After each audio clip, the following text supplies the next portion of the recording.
우라늄 농축 기술이 예상보다 발전했을 가능성이 크지만 결국은 대미 협상용일 것이라는 분석이 나왔습니다. 미국은 제재를 지속한다는 기존 입장을 재확인했습니다. 정운찬 총리 내정자의 세종시 발언과 관련해 야권이 강력히 반발하는 가운데 여당은 세종시법을 원안대로 처리하겠다고 강조하며 진화에 나섰습니다. 내년 6월 월드컵이 열리는 남아프리카 공화국에 신종플루와 입단 파업 사태로 비상이 걸렸습니다.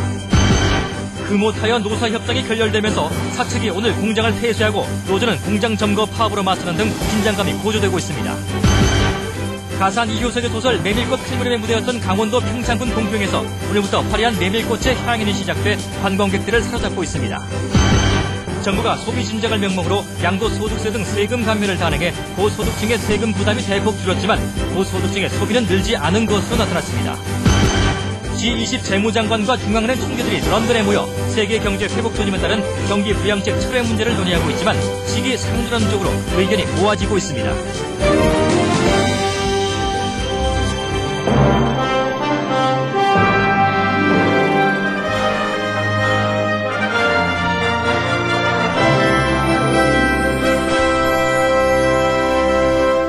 여러분 안녕하십니까?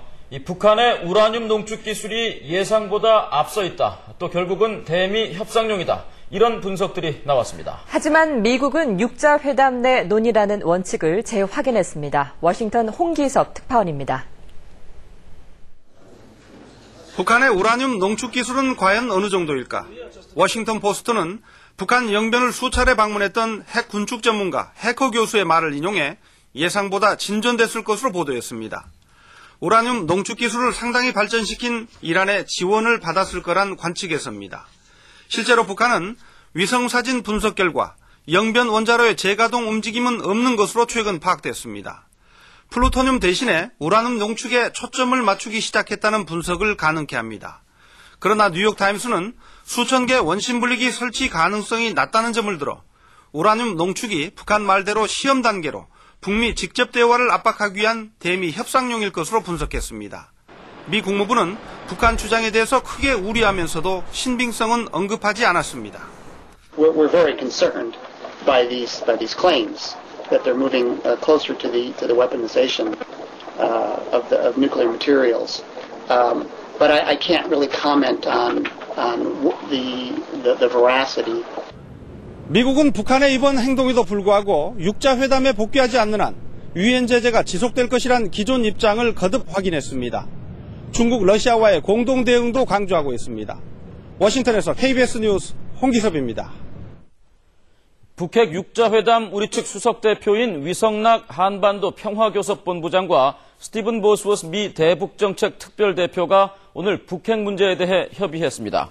양 대표는 최근 북한의 유화 조치와 우라늄 농축 실험 성공 주장에 대해 논의하고 향후 북한과의 대화 재개를 위한 조건과 형식, 시기 등에 대해서도 의견을 조율했습니다.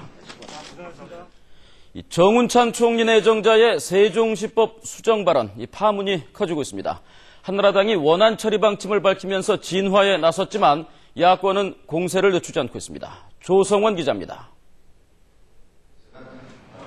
의원단 연찬회를 마무리하면서 한나라당 지도부는 세종시법의 원안 처리 방침을 분명히 밝혔습니다. 세종시를 원안대로 추진하는 것이 쉽지 않다는 정운찬 총리 내정자 발언 파장의 진화에 나선 것입니다. 이번 정기국회에서 세종시 특별법은 반드시 원안대로 통과시킬 것입니다.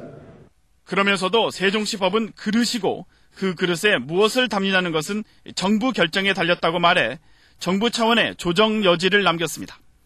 이에 대해 세종시가 걸쳐있는 충청 남북도의 국회 의석을 분할한 민주당과 자유선진당은 오늘도 공세를 이어갔습니다. 이전 대상 행정기관을 원안에 맞게 변경 고시하라고 거듭 촉구했습니다. 세종시 축소 발언에 국민 여론이 들끓자 당황해서 횡설수설하는 것인지 아니면 치고 빠지는 것인지.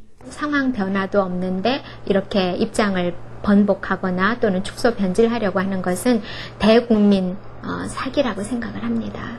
이런 가운데 대통령 특사로 유럽을 방문하고 오늘 귀국한 박근혜 전 대표는 세종시 원안을 유지해야 한다는 기존 입장을 강조했고 정운찬 내정자에 대해선 훌륭한 분으로 잘할 것으로 기대한다고 말했습니다. KBS 뉴스 조성원입니다. 한나라당 박희태 대표가 경남 양산 국회의원 재선거에 출마하기 위해 오는 7월 대표직에서 물러납니다. 김효재 대표 비서실장은 박 대표가 사퇴 결심을 굳혔으며 오는 7일 최고위원회의에서 입장을 밝힐 것이라고 말했습니다. 박 대표가 사퇴하면 정몽준 최고위원이 대표직을 승계하게 됩니다. 신종플루 감염자가 나온 서울 목동의 학교 3곳이 한꺼번에 휴교에 들어갔습니다. 그런데도 인근 학원들은 수업을 계속하고 있어서 우려를 낳고 있습니다. 이은숙 기자입니다.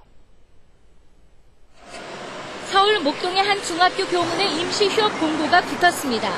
신종플루 감염자가 5명이 발생해 8일까지 5일간 학교가 문을 닫은 것입니다. 목동 지역의 불과 3km 거리에 있는 3개 학교에서 모두 14명의 환자가 집단으로 발생해 임시 휴업에 들어갔습니다. 같은 지역에서 환자 발생으로 학교들이 동시 휴업에 들어간 것은 이번이 처음입니다. 문제는 이들 학교 주변에 900여 곳의 크고 작은 학원들이 밀집해 있다는 것입니다. 학교 측은 가급적 외출을 자제시키고 학원도 보내지 말도록 문자와 가정통신문을 보냈지만 별 효과는 없습니다. 목동 지역의 3개 중학교가 신종플루로 집단 휴교에 들어갔지만 학교와 인접한 이곳 학원들은 정상 수업을 하고 있습니다. 일부 학원들은 미봉책으로 휴교한 학교의 학생들만